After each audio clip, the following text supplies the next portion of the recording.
살리는 영 안에 거하라, 이런 제목으로 은혜를 나누겠습니다. 여러분, 부활 신앙은 우리 기독교의 핵심입니다.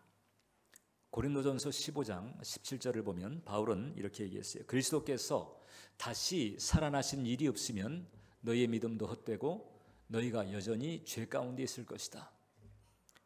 그리스도의 부활이 없다면 우리의 믿음이 헛것입니다. 교회 다니는 것이 헛일을 하는 것과 마찬가지입니다. 너희가 여전히 죄 가운데 있을 것이라 말씀했는데, 그것은 여전히 이 사망에 잡혀 있을 것이고 저주의 그늘 아래 신음하는 그 신세를 벗어나지 못할 것이다, 이런 얘기입니다. 그러나 예수 그리스도께서 부활하셨기 때문에, 그래서 우리가 사망과 저주의 그늘에서 벗어나 평강과 승리의 축복을 누리게 되는 줄 믿습니다. 자, 그런데 우리가 이 부활을 생각할 때 이런 경향이 보이는 경우가 있어요. 과거의 부활을 기념하거나 혹은 장차 우리가 이제 바라는 그 신령한 부활을 이렇게 소망하는데 그렇게 해야 됩니다. 그런데 거기에서만 그쳐서는 안 된다는 거죠. 매일 매순간 현재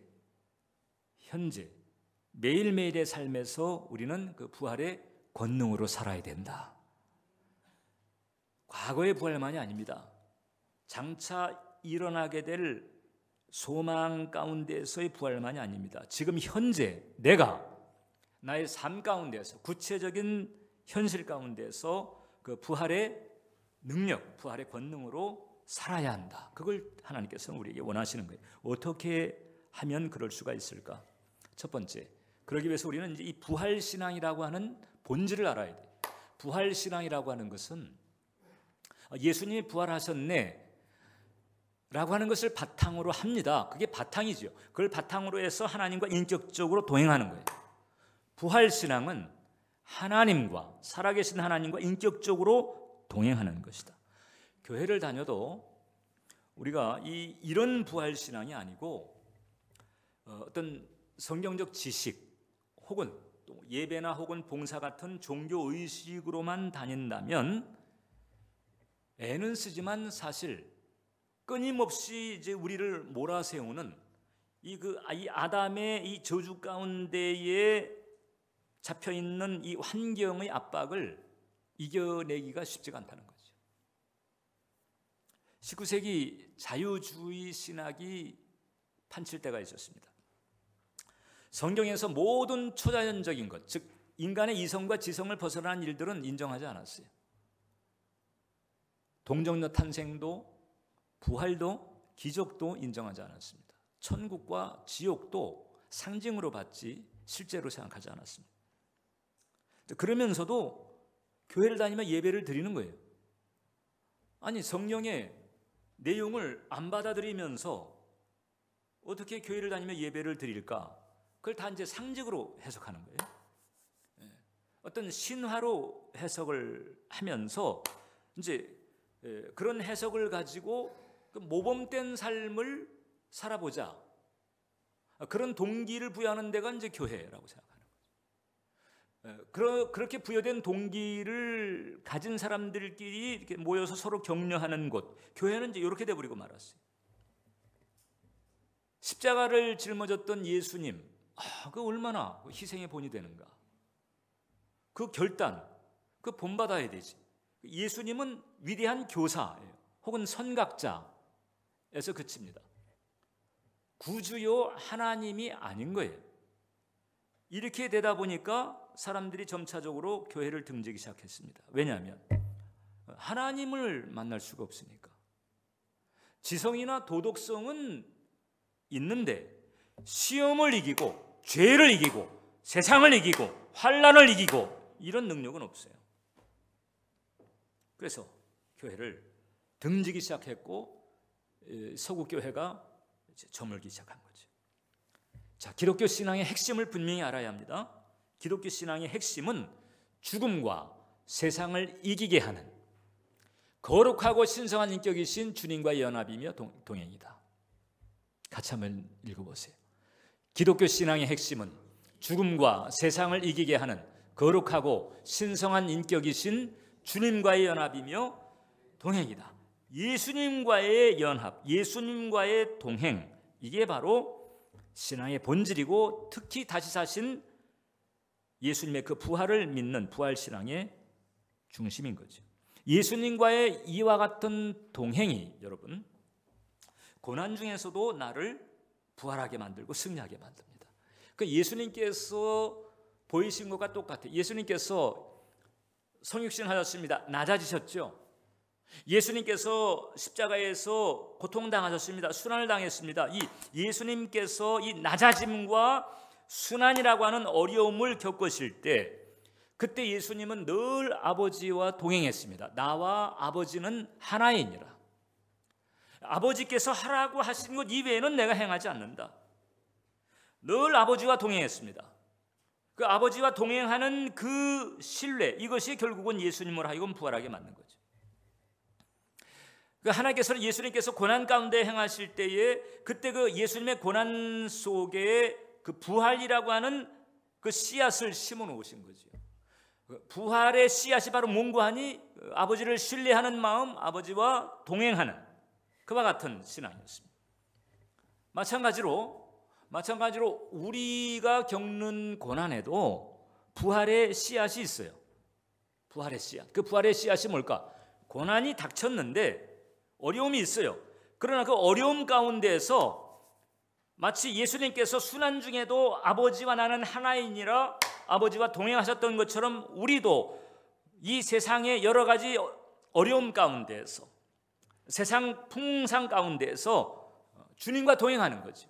예수님과 연합하며 예수님과 동행하는 거예요. 믿음의 주요 온전케 하시는 예수님을 계속 바라보면서 그 예수님을 의지하면서 예수님을 따라가는 것, 이것이 바로 부활의 씨앗이고 우리가 그렇게 하다 보게 되면 어떤 어려운 일도 능히 뒤집어서 사망 권세도 뒤집으셨던 그 주님의 그 부활의 역사가 우리의 삶에도 나타나는 줄 믿습니다. 반드시 그렇게 돼 있어요. 그래서 두 번째, 부활은 매일 나에게 일어나야 된다고 하는 거지. 예수님의 십자가도 믿고 부활도 믿고 천국과 영생의 약속도 다 믿는데 왜 현재 나의 삶에는 그런 것을 능가하는, 압도하는 이런 능력을 느끼는 기억이 가물가물할까? 그 부활신앙의 그 실체에 대한 확신을 분명히 가질 필요가 있다고 하는 거죠. 여러분, 예수 그리스도를 죽은 자 가운데에서 다시 살리신 그 부활의 능력의 실체가 무엇인가? 바울은 분명히 우리에게 가르쳐 줍니다. 성령의 역사다. 성령의 역사. 로마서 8장 11절 보니까 예수를 죽은 자 가운데서 살리신 이의 영이 너희 안에 거하시면 그리스도 예수를 죽은 자 가운데서 살리신 이가 너희 안에 거하시는 그의 영으로 말미암아 너희 죽을 몸도 살리시리라. 그의 영으로 말미암아 너희 죽을 몸도 살리시리라. 내 죽을 몸이 살아난다면 다른 어떤 게 안 살아나는 게 있겠어요? 내 안에 거하시는 그 하나님의 영, 성령의 역사, 이 성령의 역사는 그때 죽으셨던 예수 그리스도를 살리신 이 영이란 말이죠. 그 영이 내 안에 공히 역사하고 있어요. 그 성령의 역사를 의지할 때 그때 부활 신앙의 실체가 우리 가운데 운행하는 것이고 우리도 예수님처럼 그 부활과 승리의 길을 갈 수 있다는 거예요. 죽었던 예수님을 다시 살게 만들고 그리고 조직 하나 변변치 않았던 그 초대교회, 그 초대교회가 결국 로마 제국의 무릎을 꿇게 만들었잖아요. 여러분 하나님께서 교회를 처음 세우실 때 그때가 언젠고 하니 로마 제국이 다스릴 때였어요. 로마 제국은 역사가들에 의하면 이제까지 인류 문명사 가운데서 가장 효과적이고 강력한 공권력을 가졌단 말이죠. 자, 그러니까 문화라든지 어떤 그 법이라든가 이 행정 체계만이 아니고 군사력까지 해서 아주 효율적이고도 강력한 최고의 나라가 로마 제국이었다는 거죠. 근데 그 로마 제국이 기독교를 끝장내려고 얼마나 애를 썼는지 몰라요. 그 로마 그 10대 황제에 걸쳐 그 서머나 교회가 핍박받을 때 너희가 10일 동안 환난을 받으리라고 그랬는데 10명의 황제들이 내가 살아 생전에 기독교는 뿌리 뽑겠다. 그래가지고 그 강력한 공권력으로 로마 그 교회를 없애려고 했어요. 희한하게 하나님께서는 그런 강력한 힘이 대적하는 그 상황에 교회가 일어나게 만들었어요. 무슨 뜻인지 아세요? 싸움을 붙인 거예요. 싸움을 붙인 거예요. 음부의 권세가 이기지 못하리라. 그 교회가 얼마나 강력한 곳인가. 이것을 세상에 가장 강력한 제국하고 맞짱뜨게 만든 거죠. 결국은 로마 제국이 무릎을 꿇었습니다. 300년 정도의 시간이 걸리긴 했지만 313년에 기독교를 국교로 받아들인 거예요. 로마 황제가 예배당에 와서 그리스도 앞에 무릎을 꿇고 기도하는 거죠. 은총을 갈구하는 기도를 하는 거예요. 승리한 거죠. 성령의 역사입니다. 뭐 군대가 있어요, 무슨 조직이 있어요, 뭐가 있어요? 없어요. 성령의 역사가 로마 제국을 무릎 꿇게 한 거예요. 중국이 공산화됐을 때 그 모택동이 집권하면서 교회 문을 닫았습니다. 선교사들을 추방했습니다. 그리고 중국 그 성직자들을 핍박하거나 죽이거나, 유물론자들이니까 이제 중국 땅에서 교회는 끝났다, 기독교 신앙은 끝났다, 이렇게 생각을 했었죠. 마치 그 공산 그 집권자들이 예수님을 무덤 속에 가두어 놓은 것 같은 이런 상황이 돼버리고 말았잖아요. 그런데 40년 세월이 지난 뒤에 중국 사회가 개방이 되었을 때 세상이 경악했습니다. 겉으로 드러난 교회는 없었지만 수많은 지하교회 성도들이 그 공산당의 핍박을 받으면서도 감옥에 투옥이 되고 심지어는 죽임을 당하기도 하고 감시와 사찰을 받기도 하고 온갖 종류의 견제와 고통을 받으면서도 끝까지 믿음을 지키면서 신앙의 길을 가고 예수님을 따르고, 중국이 개방이 되면서 그 실체가 지하교회의 실체가 드러나면서 온 세계가 경악한 거예요. 성령의 역사죠. 아니, 로마 제국이 감당을 못했는데 공산당이 감당을 할 수 있어요? 성령 역사를? 성경이 우리에게 힘주어 말하는 것이 그것입니다. 죽임당하신 예수 그리스도를 살리신 성령께서 장차 우리의 죽을 몸도 살리실 것이지만 거기서 그치는 것이 아니고 이 땅에 사는 우리로 하여금 그 능력으로 이 땅에서도 승리하게 만든다는 거죠. 지지 않게 하는 거예요. 지지 않는 거예요. 세상의 압박, 세상의 공격, 여기에 밀리지 않고 지지 않게 하는 거죠. 어떤 환난도 적수가 되지 못하게 하는 이런 은혜를 예수 그리스도의 부활을 통해서 우리는 얻을 수가 있다고 하는 거예요. 영국의 그 스펄전 목사님이라고 설교의 황제라고 일컫는 그분이 부활절 즈음에 한 번은 이제 그 시장길을 지나가다가 한 불량 소년이 세 장의 새를 이렇게 나무 작대기로 이렇게 넣어가지고 막 괴롭히는 모습을 봤어요. 그러니까 이제 보다가 안 됐어요. 그래서 이제 목사님이 그 불량 소년에게 얘기했습니다. 너 어떻게 해야 할 작정이냐? 그 새를. 그랬더니 그 아이가 괴롭히다가 죽이려고요. 그러니까 죽을 때까지 괴롭히려고요. 이렇게. 얘야, 그 새 장 나한테 팔아라. 싫어요. 이제 웃돈을 주고 이제 그 새와 새 장을 산 거예요.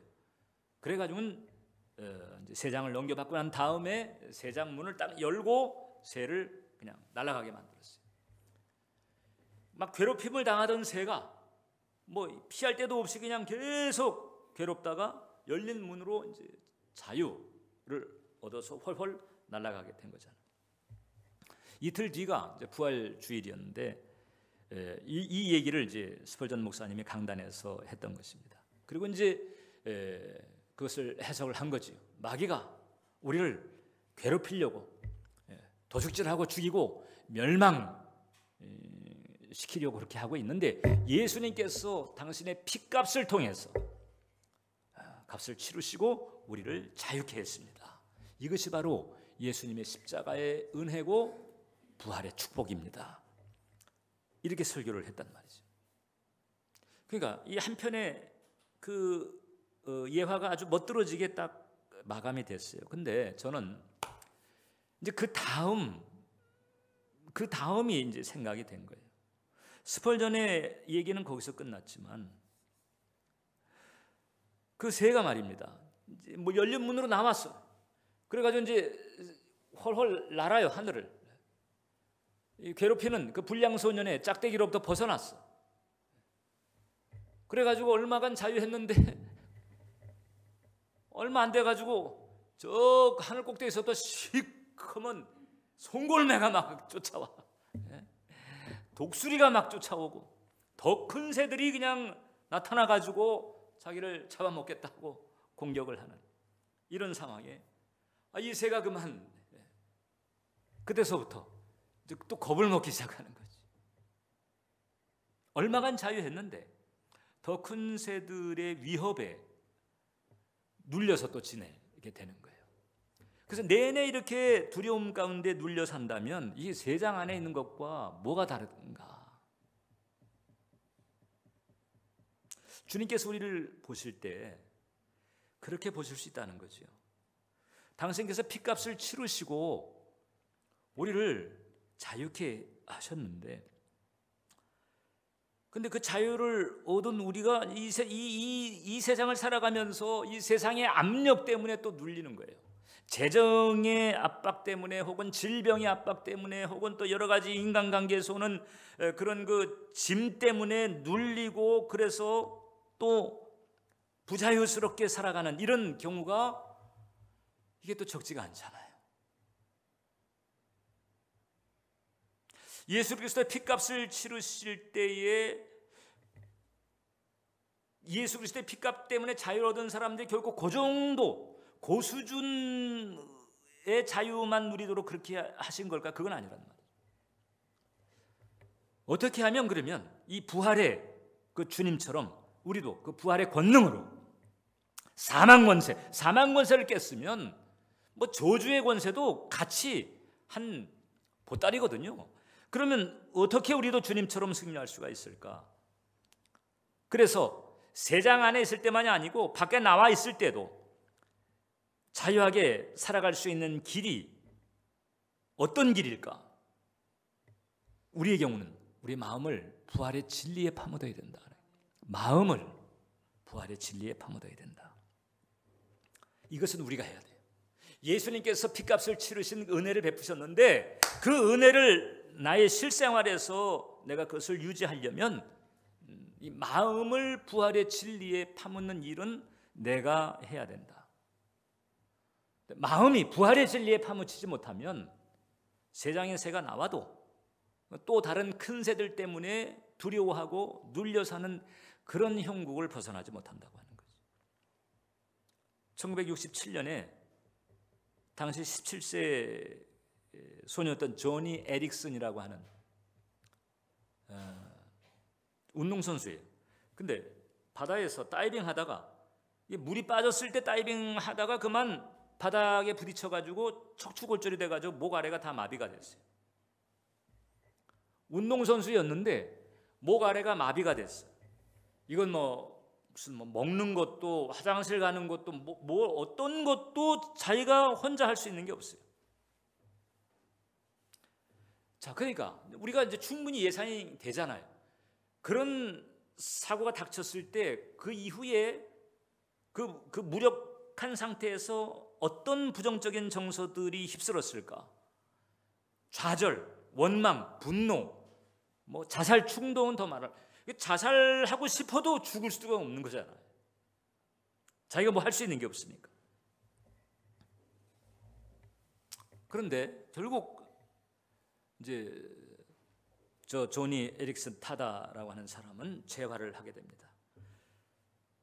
좌절의 그 블랙홀에서 빠져나오게 되고, 그 다음에 이제 다른 거 안 되니까 입으로 그 구필화가도 하고, 그 다음에 장애자를 후원하는 그런 후원 모임을 세우고 이끌어가면서 저런 비극을 겪었던 사람들을 오히려 이제 격려하고 지지하는 이런 차원의 삶을 살아가죠. 무력한 상태에 있었다가 남을 돕는 그런 삶을 살아가는, 어떤 변화가 조니 에릭슨에게 있었을까? 일단 예수님의 십자가를 묵상하면서 그게 극복의 단초가 되었다는 거죠. 예수님 십자가 달려가지고 아무런 뭘 할 수가 없잖아요. 양손 양발에 못 박혀가지고 자기처럼 움직이지도 못하는 거죠. 무력하게 마비된 십자가의 상태에 이 마음이 닿은 거예요. 그리고는 그래서 예수님의 그 십자가를 마음속에 받아들이게 되고, 그다음에 더 나아가서 그 십자가에 달리셨던 그 예수님, 죽임당하셨던 그 예수님이 사흘 만에 다시 부활하시면서 그 부활의 주, 영광의 주로 그렇게 바뀌게 된 것처럼 그 부활의 소망을 이 조니 에릭슨도 가지게 되죠. 그래서 이런 신앙 고백을 하면서 그는 끊임없이 밀려오는 그 부정적인 정서의 그 공격들을 물리치는 거죠. 나는 이제 미래에 대한 소망이 있다. 성경은 우리의 몸이 하늘에서 영화롭게 된다고 말한다. 그때 나는 내 발로 춤을 출 수 있게 될 것이다. 손가락은 오그라들어 구부러지고 근육은 쇠약해지며 무릎은 비틀리고 어깨 아래로는 아무런 감각 없는 내가 언젠가는 가볍고 밝고 눈부신 의로 옷 입은 새로운 몸을 가지게 될 것이다. 오직 그리스도의 부활의 복음 안에서만 이처럼 놀라운 소망을 발견할 수 있는 것이다. 그래서 이런 소망, 이 부활의 그 실체에 대한 이런 은혜, 이것이 결국 아픈 인생, 먼든 인생도 얼마든지 부활하게 만드는 줄 믿습니다. 그렇기 때문에 세 번째, 우리는 살리는 영 안에 거해야 되는 거예요. 살리는 영, 성령의 은혜, 성령의 역사 가운데 우리가 거해야 된다. 여러분, 예수님 보세요. 예수님은 성령 안에서 사셨던 분이고 성령과 함께 사셨던 분이에요. 예수님은 성령으로 잉태됐습니다. 성령의 기름 부으심 가운데서 공생애를 사셨고, 그리고 히브리서에 의하면 성령으로 말미암아 흠없는 자기의 피를 하나님께 드리셨다고 그랬죠. 그 십자가의 순환조차도 성령으로 말미암아. 광야에서 시험 받을 때도 성령에 이끌려 시험을 받으셨어요. 그 다음에 이 부활도 성령으로 말미암아 부활하시고, 성령으로 시작해서 성령으로 끝났어요. 흠없고 점 없으신 그 예수님조차도 그 생애가 전적으로 성령 안에서 성령님을 의탁하면서 성령님과 연합하면서 성령과 동행하면서 이루어졌다고 한다면, 그러면 연약한 우리의 삶은 더 말할 나위가 없는 거죠. 예수님께서 우리에게 보여주신 거예요. 어떻게 살아야 되는가, 성령과의 관계가 어떻게 해야 되는가, 이것을 우리에게 보여준 거죠. 고린도전서 3장 16절을 보니까 너희가 하나님의 성전인 것과 하나님의 성령이 너희 안에 계시는 것을 알지 못하느냐. 하나님의 성령이 내 안에, 정죄우 안에 있어요. 고린도전서 6장 11절 보니까 너희 중에 이와 같은 자들이 있더니 주 예수 그리스도의 이름과 우리 하나님의 성령 안에서 씻음과 거룩함과 의롭다 하심을 받았느니라. 성령이 내 안에 거하시고 또 내가, 이 정죄우가 성령 안에 있는 거예요. 정죄우는 성령 안에 거하는 사람이고 정죄우는 성령의 사람이죠. 살리는 영, 성령의 사람이에요. 성령과 함께 살아가는, 성령과 분리되는 것을 생각할 수가 없어요. 그래서 이 살리는 영, 성령과 함께 거하게 되면, 그러면 이제 두려운 게 없어지는 거죠. 마귀도, 혹은 질병도, 혹은 가난도, 혹은 사람도, 어떤 미래도 두려운 게 없는 거죠. 성령께서 책임져 주시고 이끌어 주시는 거예요. 그래서 히브리서 13장 6절을 보니까, 그러므로 우리가 담대히 말하되 주는 나를 돕는 이시니 내가 무서워하지 아니하겠노라. 사람이 내게 어찌하리요. 주는 나를 돕는 이시니 내가 무서워하지 아니하겠노라. 질병이 내게 어찌하리요. 환경 문제, 재정 문제가 나를 어찌하리요. 이런 마음을 가지고 살아갈 수 있게 만드는 한겨레 신문 기자, 한겨레는 잘 아시는 것처럼 이제 진보 계열의 신문이잖아요. 근데 한겨레 신문 기자가 그 이무석 교수님이라고, 이분이 전남대 의대 교수님인데 그 정신분석가로 유명하시죠. 이분에게 질문을 던졌어요. 종교 가진 사람들이 더 행복할까? 보통 일반 그 기독 언론 계통의 기자가 던진 질문이라면 제가 그냥 넘어갔을지도 몰라요. 근데 이제 한겨레 그 신문 기자가 독실한 기독교인으로 알려진 교수님에게 이제 이런 질문을 해서 제가 이제 봤죠, 기사를. 신앙을 가진 뒤에 삶에서 달라진 점이 있느냐 물어봤어요. 이 교수님이 대답을 했습니다. 신앙이 없었다면 난 내적 평안이 없이 허무하고 우울하고 불안하게 살았을 것이다. 그러나 신앙 덕분에 하나님 알게 됐고 그 하나님께서 내가 어떤 상황에 처해도 나를 지켜주시고 인도하실 것이라고 하는 든든함이 내게 있다는 거죠. 그 당시 의과대학에 다닐 때 그때 내과 의사가 그냥 죽을 준비나 하라 그런 적이 있었다는 거죠. 결핵하고 간염이 같이 겹쳐버렸어요. 그래서 결핵을 다스리려고 결핵약을 먹게 되면 간염약을 먹지 말아야 되거든요. 그 간염약을 안 먹으면 어떻게 되는 거야? 구토가 나오고. 그래서 간염 때문에 간염약을 먹고 결핵약을 끊어버리면 이제 각혈이 나오고. 이런 그 곤혹한 그와 같은 상태에 있었다는 거잖아요. 그런데 이제 그 간증을 하는 거죠. 그때 나는 하나님께 기도했다. 하나님에게 기도했다. 기도할 수 있었기 때문에 절망하지 않았다. 그리고 그 기도 때문에 치료받았고 공부를 끝낼 수가 있었고 의사가 됐고 사람들을 대하면서 그 사건 때문에 어려움 때문에 그렇게 가라앉는 그런 사람들의 심리를 절실하게 이해할 수 있는 의사가 되었고 그래서 더 가까이 다가가서 돌볼 수가 있게 되었다. 불행한 일이 그 이후에도 없었다고는 할 수가 없는데 그러나 그때마다 내가 겪었던 그 결핵과 간염을 통해서 아픔을 겪는 사람들의 마음을 내가 헤아리는 그런 의사가 될 수가 있었던 것처럼 또 이것은 또 어떤 의미가 있는 것일까? 무엇을 가르치시려고 하는 것일까? 하는 것을 물어보게 됐다는 거예요. 하나님을 의지하고 기도라고 하는 출구가 내게 늘 있었다는 거예요. 그렇다고 지금 이렇게 완벽한 신앙을 가지고 있는 완벽한 평안을 누리느냐? 그러니까 그 기자가 인터뷰를 했어요. 신앙이 있으면 그러면 완벽하게 그 행복하고 평안해지는가? 그렇지 않다는 거죠. 완벽한 평안을 누리는 건 아니다.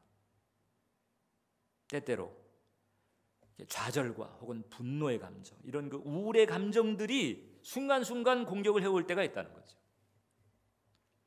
그럼에도 불구하고 신앙 덕분에 다시 마음을 복원시키고 그리고 하나님을 의지하면서 하루하루 지내면서 언젠가 내가 죽을 때 주님께서 나에게 그동안 수고했다.